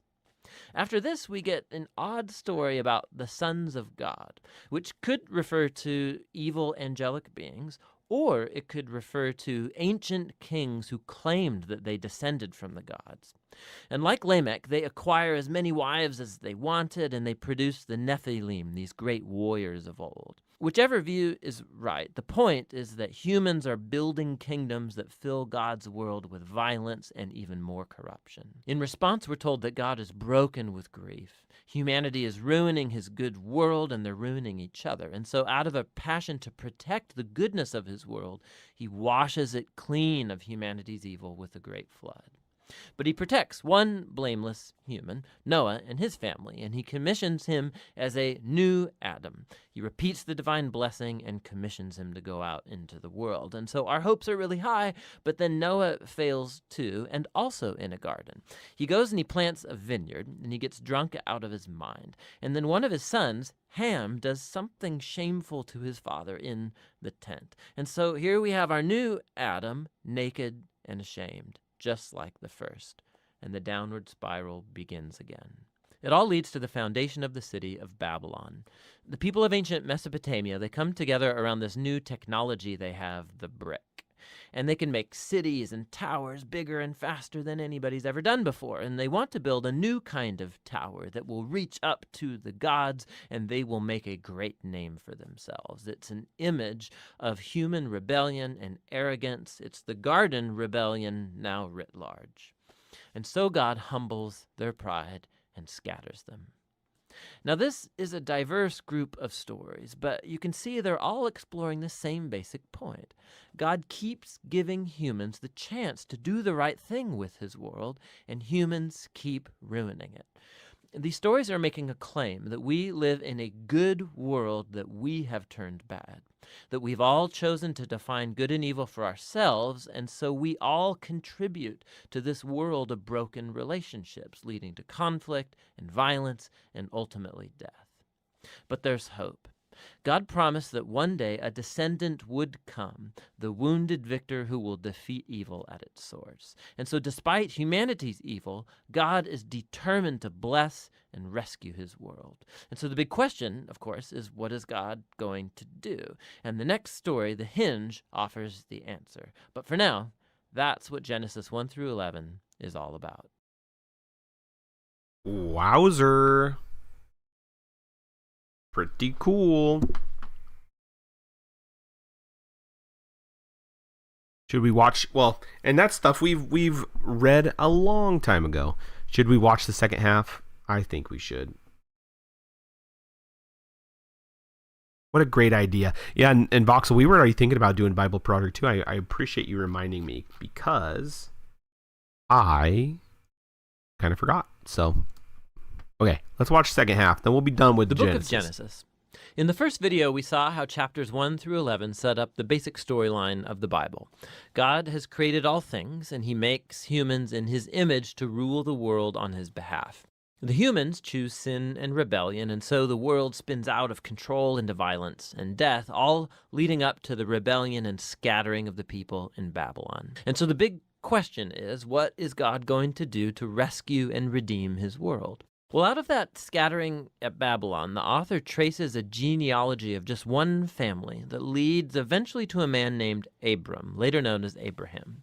And God's promise to Abraham at the beginning of chapter 12 opens up a whole new movement in the story. God calls Abraham to leave his home and go to the land of Canaan, which God says will become his one day.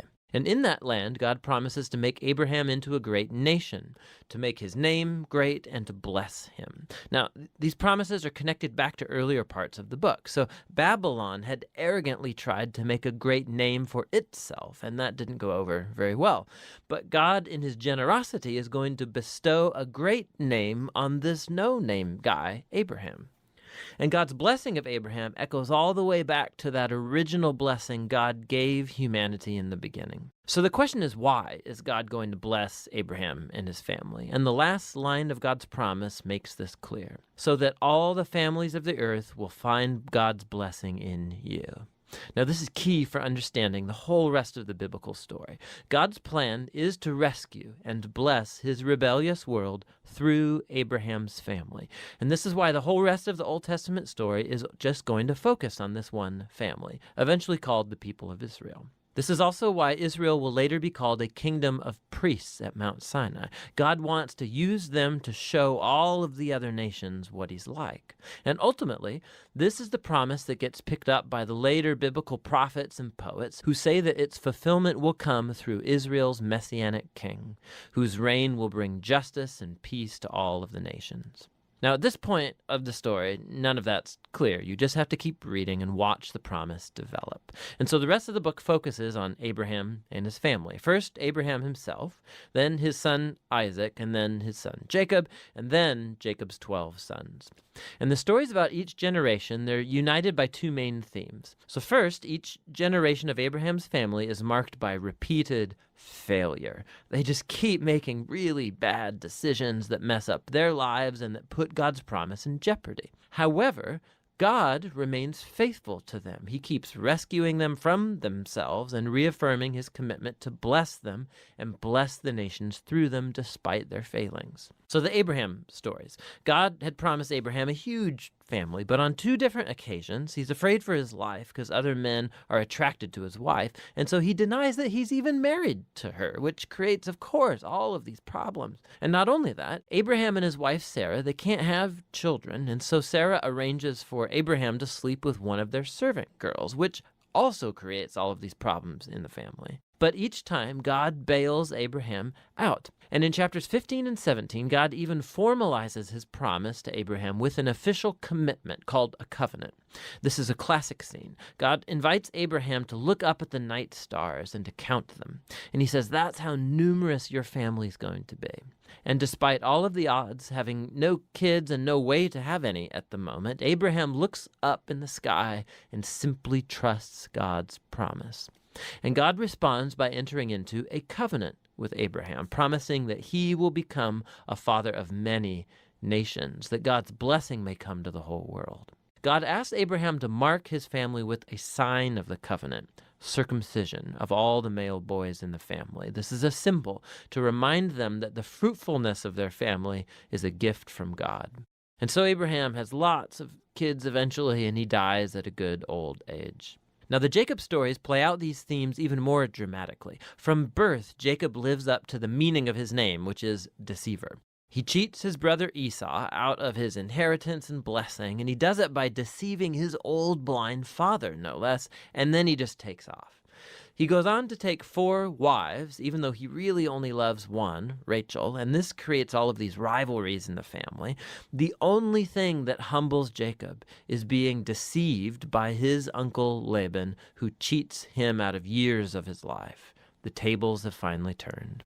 And so it's a humbled Jacob that returns to his homeland. And in a very strange story, Jacob ends up wrestling with God as he demands that God bless him. Some things never really change, do they? However, God honors his determination, and he passes Abraham's blessing on to him. And he renames Jacob as Israel, which means wrestles with God.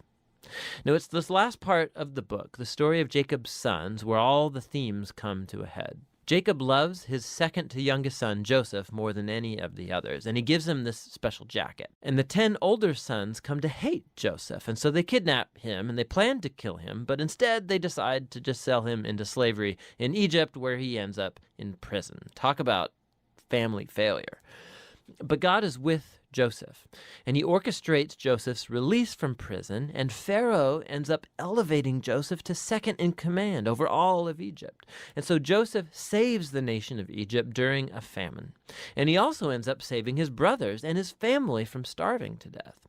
And so once again, we can see the folly and the sin of Abraham's family is met with God's faithfulness, who subverts even the evil of the brothers into an occasion to save life. And this is actually what Joseph says right near the end of the book. He says to his brothers, "You all planned this for evil, but God planned it for good, to save many lives." Now, these words are strategically placed at the end of the book because they summarize not only the story of Joseph and his brothers, but the book as a whole.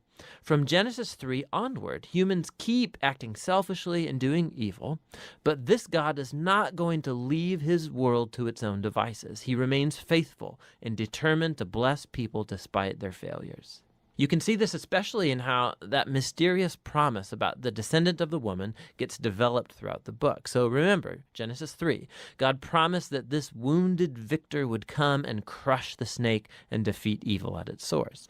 And the author then connects this promise directly to the line of Abraham.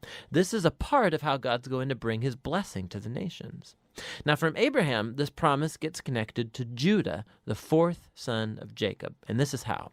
In an extremely important poem in chapter 49, in aging Jacob, he's on his deathbed, he wants to bless his 12 sons. And when he comes to Judah, Jacob predicts that Judah will become the tribe of Israel's royal leaders, and that one day a king will come who will command the obedience of all the nations and fulfill God's promise to restore the garden blessing to all of the world. And then after this, Jacob dies. And later, Joseph dies too. And the growing family remains in Egypt. And so the book of Genesis ends with all of these future hopes and promises left hanging and undeveloped. And it forces you to turn the page to see how it's all going to turn out. But for now, that's the book of Genesis. Wow. There we go. Book of Genesis. We just finished it. Yeah, those are pretty cool and visually satisfying to watch.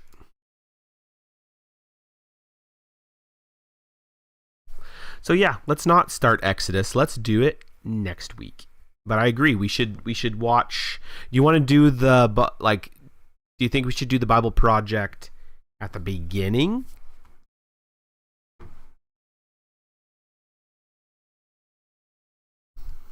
I kind of give us a good thing. Yeah.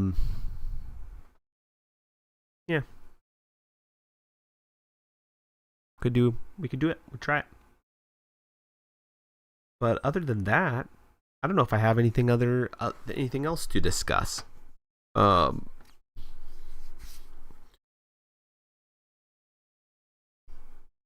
it. Yeah, that would be good. Watch it at the beginning and then at the end, and it might connect some pieces for sure.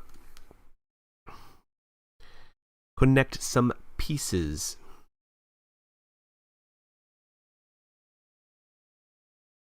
Oh, could be. Yeah, like a little synopsis thing. Or yeah, whatever it covers in this thought. Well, I guess the whole point is like we don't know what we're going to be reading to. I don't chunk it up. We just read. But yeah, it's all fluid. I think we just figured out that's a good plan. We'll just figure it out as we go.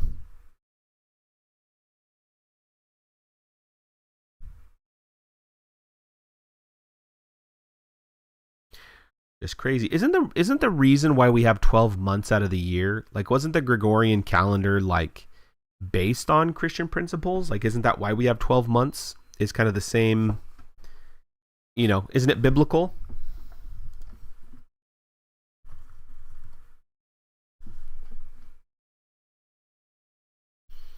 Because I know Julius Caesar, right? That's the historical background. Yeah. Well, that's what I'm looking up because it's like.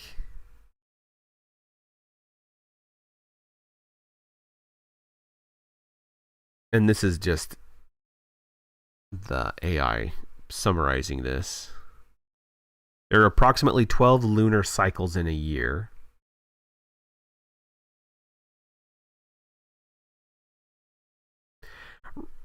Right, but don't you think that that's how God designed it? Whether or not that it was based on Christian principles, it's like, I don't know, seems just how just the blueprint of the creator for sure.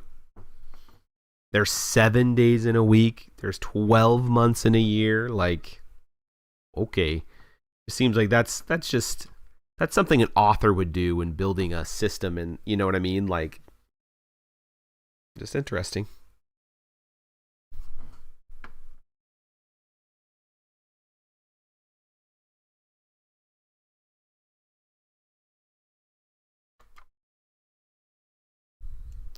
I think it's just interesting how, like, language, math, science, just literally how we do life, there's a huge misconception about, like, that's just how humans quantify data in the realm. It's like, no, God put that all in there for us to learn. It's just interesting. Yeah. We are tapping into those mighty powers that God has built in. Not the other way around. Those aren't things we invented so we can quantify the data that we made up. It's like, nah. No, sir.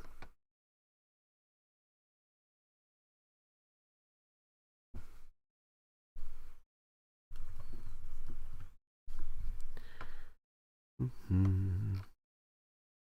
What was the thing like the sound waves? I just want to look.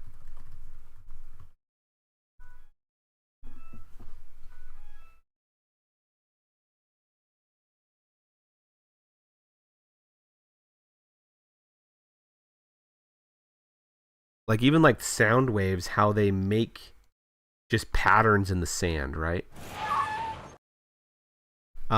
It's just interesting because how I thought that sound waves were, like, when you saw the visualizer, like on iTunes or something, you saw the waves. It was like, oh, it's just something to entertain you, just to represent the music. Whereas that's not the case, because I don't really care about what she says. It just, they change the sound and then it like makes the.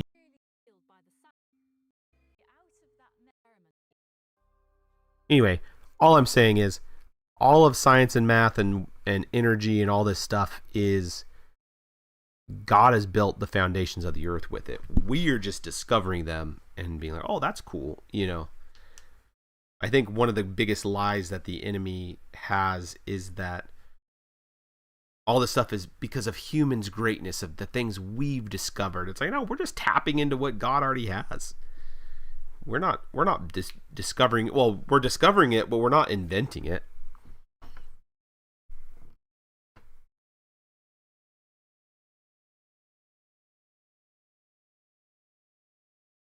Anyway.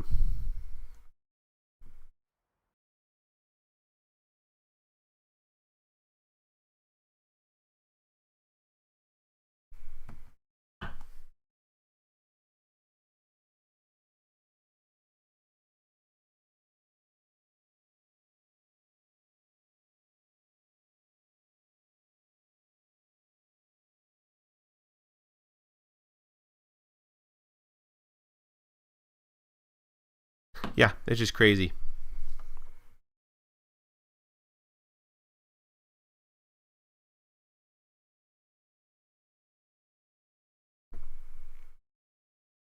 I think that's like the thing with numbers too. It's well, and that's, we've already talked about that with like science and math. It's like, yeah, numbers are just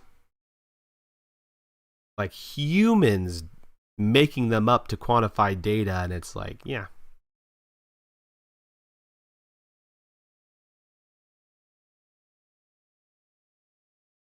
Imagine how many little things we humans don't know that if we knew could change technology dramatically. Oh, absolutely. I've actually thought about technology. If, let's just say we didn't sin in the garden, I don't think we would have as much use for technology, but if you play that out in your mind, like, yeah, what would we be able to accomplish if things weren't driven by greed or whatever, right? Like, well, I think that's why you see a lot of those original scientists, people who contributed so much to the fields of science, were all Christ-centered, God-believing, God-fearing men who understood that God created the universe, and we're just discovering the really cool features that God built in, right? Like, I think there's that's a really apt thing. Absolutely. Well, what was it like back in the day, like how the pyramids were designed, right? It's funny how the world would more likely say that aliens built the pyramids than humans, because it's like architecturally impossible for humanity at that stage of their technology. Like, no, people were extremely smart. You got to understand, they were coming more closely directly from when the world was created, right? As opposed to now. It's just weird how we see like, oh, way back in there. I think that's why believing in like the cavemen is so detrimental, is because it provides this false narrative that the further you go back in time, the stupider we were. Well, if God was at creation, then you're kind of invalidating creation, because it's like, oh, back then, like, everybody was stupid. They didn't know what they were thinking of. They saw a bright light in the sky, or like, ooh, must be God. It's like they invented God. It's like, whoa, what? Just blasphemy at that point, right? Just interesting. Because yeah, biblical times, they were incredibly smart and knew math. Well, there's something about like what the base of the pyramids and pi.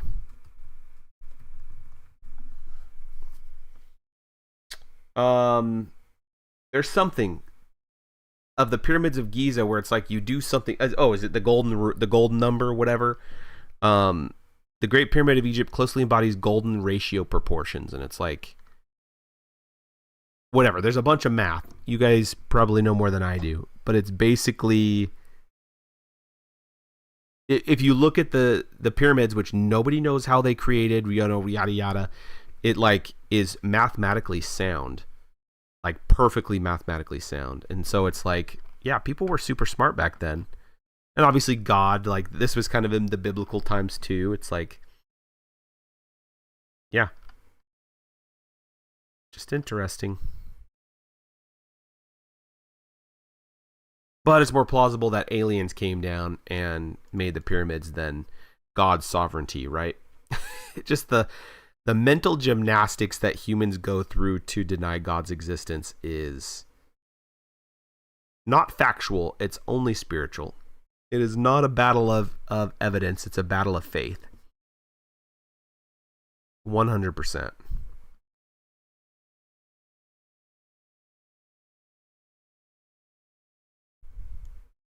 $110. It is interesting. Sorry, one last thing about Genesis, about they kept going back between Jacob and Israel, right? Because Jacob, it was Israel, right? Wasn't that they were the same? Yeah, they're the same. But they would go back, even like one sentence would say Jacob and then the next sentence would say Israel, and they like go back and forth at all times. I get that Jacob represents his old nature while Israel signifies his new nature. Yes, I get that, because Jacob, what was the deceiver, took Esau's blessing, all that stuff. But even now, like the last 3 chapters, they just go back and forth so often. I kind of had to be like, I had to steel myself, because I was it would get confusing sometimes, but it's like, oh yeah, they're still the same.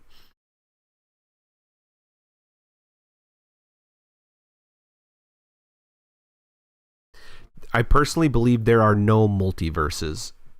I don't think there is either. Where did you hear that? Did you bring that up, or did I say something that made it seem? I think there is one multiverse, and it's the Spider-Verse, and it's where all the Spider-Mans exist in our. You just brought it up. Okay, I was making sure. I don't think so either. I know I've heard a lot of topics about why wouldn't, like, this is a weird, I personally think it's a weird mental gymnastic as well, to be like, well, why doesn't God have other universes? Why doesn't God have there could be other planets. Why wouldn't God do that? It's like, I guess I don't think it's profitable, even if it was true. Like, that's, I know people are so like bent on, well, why wouldn't he? He's infinite, so he could have infinite worlds that serve him. And it's like, I don't know why you'd want to believe in that, though, because the biggest thing that brings you to your knees is knowing that the God who created the universe loves you specifically, not you as a people, as like humans, you as Swerdy or whomever, right? Like that's just mind-boggling. I can't even comprehend it, right? So it's like, oh, well, there's a multiverse, so technically if God's infinite, then there's these multiverses, there's an infinite of infinites of people. And then it's like, then that just devalues the entirety of Jesus, right? I don't know. If it is true, it's not worth me looking into it, because all it does is just devalue what Jesus' purpose is for us, right? I just think that's a weird thing that Christians try to bring up, like, to promote his infiniteness. It's weird. It's a weird thing. I agree with you. I don't believe that there's multiverses, and even if there was, and even if they never overlapped, then what's the point, right? It serves us absolutely like zero purpose to dwell on that. Oh, you're saying like parallels. I'm thinking like infinite Earths, like, oh, well, he made infinite solar systems, infinite this, but yeah, even that too. Yeah, it's weird. It's very strange. I've heard similar mental gymnastics about like creation, which again, not a salvation issue, right? I understand that. I love the story of creation because it magnifies God, and it's like, by saying that God, and whatever people believe, right? Like if you believe that the world is so old or whatever, to me the 7 days appear literal, because it's like, why would he say 7? But then it's like, oh, well, 1,000 years is like a day is like 1,000 years. Okay, well,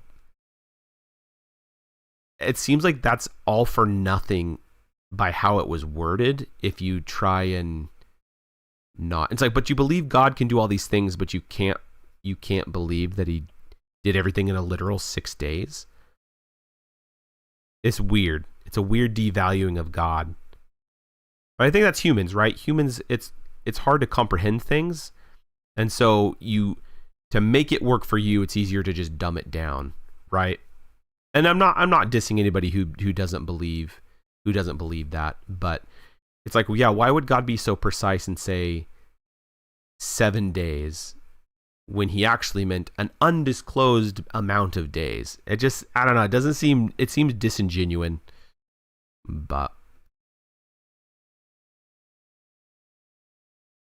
yeah. Anyway, yeah, Jesus came to this earth and died once and for all. Yeah.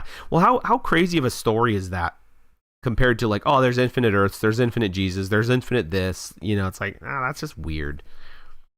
That's weird. But could be. I agree with you. It just means so much more that, yeah, Jesus, God, us, the pale blue dot, which is earth, in this vast, infinite, universe that we live in, and God chooses us, right? Like that's the beauty of it. Okay, I'm trying to fix this and it's being stupid. Yeah, I think you can kind of, I know I'm being a broken record, but it's like the multiverse theory kind of numbs the beauty of Jesus' sacrifice for us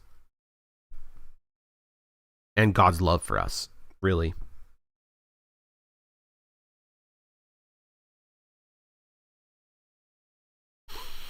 So yeah, there you go. We could go in a really crazy topic path about aliens and Bigfoots. I think we've already talked about it. No, that was when we were doing the Pokemon stream, we talked about it. I was like, never again will I play a Pokemon game like that on stream that I'm trying to progress. We'll do that during one of the it's just funny. We'll discuss that in our just chatting moments for sure. But yeah, you want me to get on a tangent just for fun. I think it's just interesting to talk about the oh no. It's talking about aliens, ghosts, and Bigfoot. It's interesting.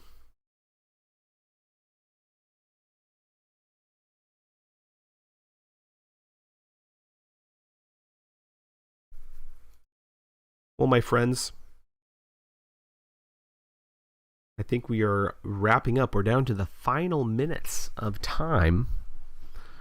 But yeah, we have read through Genesis.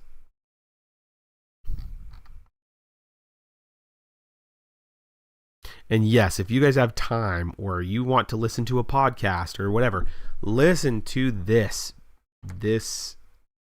theory. Oh, you're fine. Art theory. Listen to this sermon. It is so good. 2021. I remember this. This was before we left. We had to go to Ohio. So, no, you're great. I'm just rambling. But Enter the Spider-Verse is one of the best superhero movies of all time.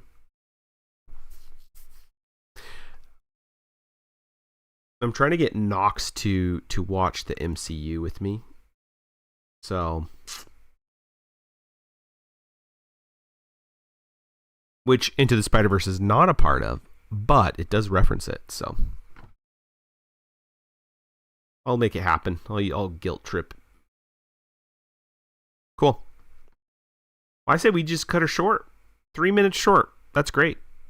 Don't forget, if anybody is a subscriber through Amazon Prime, don't forget to renew your Amazon Prime subscription because they run out. You have to do it every month. You just have to go and like use your Prime sub. So yeah, don't forget. Re-up. We'll send out some reminders. Especially if it's free. Yeah, if you're already paying for Amazon Prime, you might as well. Well, friends, that's all I have for you today. Apologize it wasn't as riveting. We're just reading through. We're reading through and discussing as we see fit. So it's all good stuff. Anyway, I love you all. I appreciate all of your support and good times. Yeah, just be blessed. And we'll be streaming on Friday, doing probably some more Pokemon till we get a new schedule kind of lined out. But yeah, we'll go from there. I appreciate you all, and we will see you on the next one.